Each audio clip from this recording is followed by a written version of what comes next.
Welcome back, it's Jerry with the Happy Hootie, and I've got a fun project outside today. It's a little bit chilly, about 65 degrees, and it's towards the middle of September. But when it comes to planting, you've really got two choices. One, you've got to either plant new plantings in the fall when you still have a little bit of warm weather, enough for those to take root, or you have to wait until early spring to give them a chance to jumpstart. If you plant them too late in the winter, where we live, which is in Nixon, Missouri, which is zone 6 in the middle of the country in the Midwest, if you plant them too late, they got a chance that they're going to freeze and won't get a good chance to take off, and you'll end up replacing them in the spring anyway. So what we've done is we've created a little bit of a berm, as you can see here, out of some dirt. And we've done that because we're going to be planting some trees along the top of that, as well as some bushes and shrubs around it. So that way we can block out some neighboring noise that we expect will be coming up in the next 2 to 3 years. And so we want to give a good chance to block that off and have plenty of time to do that. The number one thing I can tell you is the dirt. Some of the basic key points to building a good berm are going to be, you guessed it, good topsoil. The topsoil that we've had here is delivered is pure topsoil. It's been sifted. There are no rocks. It is loose, meaning that this topsoil will give us the best opportunity for our new plants to take root and grow, and they will also grow faster. Now, because it is loose and because it is sifted, you want to make sure that you build your berm up a little bit taller than you think that you're going to need it, because it will settle quite a bit over time, but you don't want to build it up so much that the slope is so steep that mulch and everything will slide off of it once you get it put on there. So typically no more than a 30% grade should be warranted. Another interesting point is you don't want to do a curve that's going to catch water, and that's important because you're building up earth where it wasn't normally there. So we're on a hillside here where the water naturally will go down the hill. Well, by putting this in here at a little bit of a moon shape, I had to make sure that the moon part was facing a little bit towards the downside of the hill so the water would not pool up in the middle. If I had turned it a little bit more, it would have caught water, but now the water can just run straight out and on down towards the bottom. An important next step is to find a good type of ground covering. Now, the best bang for your buck we have found has been this, which we got from Sam's Club. You could also buy it online from Amazon, and we'll put a link down below in the description should you choose to get some for yourself. This is a 4-foot wide good, so it's a lot wider, and it's 225 foot long, so it will cover quite a bit of ground. There's a lot of them out there that only cover 3 feet. This extra foot really makes the difference because you're going to have to overlap some of that, and we're going to show you that now. I've got a few that are already open, and with those all come pins that'll let you tack this down. So this is a project you can easily tackle on your own, but if you have an extra set of hands, it never hurts. When we're going to be laying this ground cover, it doesn't necessarily matter where you start. It's a good idea to start towards one end, but just for our intents and purposes, I'm just going to kind of start right here. If you're working by yourself with the ground cover, 2 tricks that I've learned. One is use a couple of these pins to get started so that you can shove it in the ground just to hold it in place. You're also going to want to have one of these retractable razors or razor blades so that you can cut it on the other end. When we're all done, after the mulch has been put on and everything, you'll need one of these to cut up and shape the outside edge of this, but for now, if it hangs over the edge, that's just fine. Second thing is, I have found it's always easier to roll this up and over. You're going to be making a lot more cuts that way, but in the long run, when you get your mulch on there and everything gets growing, you're not going to have as much sliding and settling that's going to pull your fabric off if it goes up and over, versus if you did the easy way of just running it along the ridge. It's a lot less cuts, but it can catch that mulch, and you'll start seeing little lips, little smiles that'll come back at you with that black fabric underneath there. So this will help prevent that. So we're going to go ahead and take this and just go ahead and roll it up and over and go get it on the other side. I'm going to use my knife and just go ahead and cut it a little bit long. It's okay. And then we're going to repeat the process and go back over the other direction, but this time we're going to overlap it by about 6 inches to help prevent anything from growing back underneath there. So we're going to go ahead and hang it over there a little bit, And this will take a little bit of figuring and roll it back to the other side.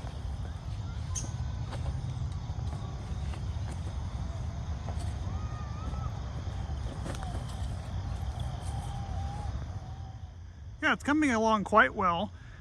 Since we did have it curved like a little U or a kidney bean shape, of course, when we started there and rolled it over this way, of course, it widened out down here. That's perfectly fine. This stuff is water permeable, so the water can get through it. So what we're just gonna do is just start a little extra piece and just run it from the top and just run it right down over that to make sure to cover that. Or if you have a scrap piece, that works too. You've got your knife that you've used to cut some of these rolls as you went around. Now you can either use this now to go ahead and cut off some of the excess to create your shape, or if you've got some that are hanging out extra like this, you can also just take them and fold them back underneath. Again, this is water can get through this, so it's okay. And it doesn't have to be perfect because we're going to be covering this with mulch, and so all that will be setting on top of here, hiding this anyway.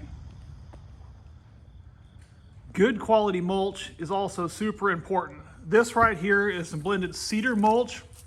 The reason why I would recommend cedar over the other types of mulch are twofold. Well, three really. One is it smells amazing, but the second reason is it won't break down as fast. Cedar typically will last a lot longer than other typical softwood mulches will. It will turn gray over time, so it won't always be this pretty natural color, but since it does last longer and it doesn't decompose as fast, you will not have as many plants taking root and coming up through it, because the normal regular wood mulch will break down faster, turn into soil, and little sprigs will start to come up through it a lot faster. You also can then take this, since it lasts longer, and turn it if you choose to, which means after you have a season that works out for you, you can take a rake out and flip this around, and it'll start rejuvenating some of that color to get you a little longer lasting mulch. We've got this all the way covered, overlapped like we need it to. I find it best when you get this mulch, just back it up to the middle somewhere and get it as close as you can when you drop the bed, that you can offload this along the top ridge of this, because you'll find it is a lot easier to push the mulch piles down the slope than it is to try to dump it out here and push them up the slope. Because if you're standing at the top trying to rake it up, it'll just take a lot longer and it's a lot harder to do. So we're gonna drop that down and start dumping it here in the middle, and then just kind of flinging it out from there. We may have to move the truck down a little bit here in a minute.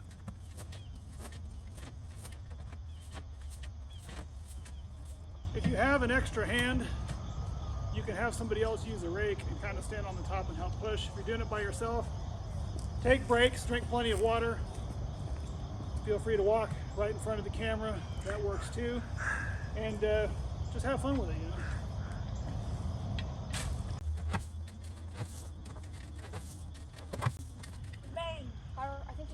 It's always a good idea to enlist your kids to help, as they think this is great fun getting messy, and it gives you a chance to get a drink.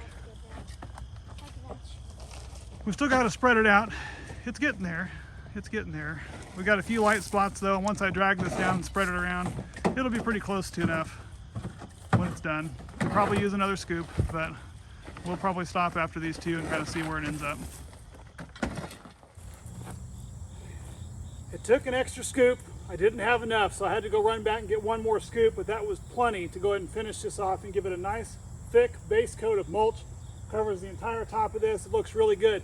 Another nice thing you can do is, if you've got some big rocks laying around your yard, to try to make this look a little bit more natural, you can go ahead and take some of those big rocks and kind of set them back into the mulch on that dirt and kind of pack it down a little bit, so it kind of looks like the rock is coming out of the hill and kind of makes it seem like it has a natural reason to be there.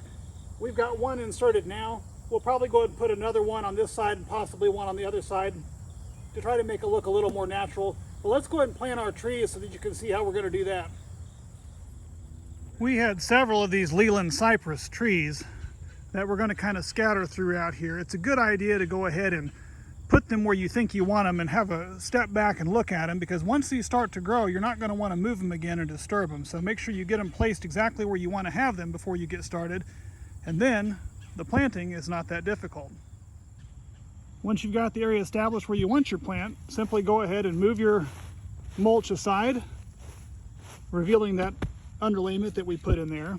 And then using your X-Acto knife or your razor blade, simply make an X across the top of this. And then you can go ahead and take these corners and just go ahead and fold them down underneath. And that will give you enough room to work to get this planted. Now, since we're planting this in real loose topsoil, I mean, this stuff is grade A topsoil. It's not going to be difficult to dig out, but if you've got a little hand trowel or something, you can use that to go ahead and dig this out of here. And you're only going to want to dig down about enough to let your height of your plant root ball sit even with the top of this. So you don't need to dig that deep. Now that I've got my first one put in there, it's really easy to go ahead and take these little flaps and put them back.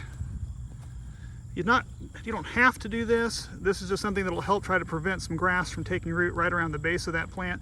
And then just go ahead and just take some of this mulch and kind of cover it around the bottom there. And there you go. Now just repeat the process for the rest of them. Easy peasy. Once you've got all those trees and bushes planted the way you want them, make sure you water them in real good that first time, and then kind of give it a chance to set up. There will be some shock set forth in those plants, but don't worry. Chances are, if you planted them at the right time and you gave them a good chance to get started, they'll do just fine. I hope you've enjoyed this video and found it helpful. If you did, please feel free to like and subscribe. Again, I'm Jerry with the Happy Hootie, and we'll see you again next time.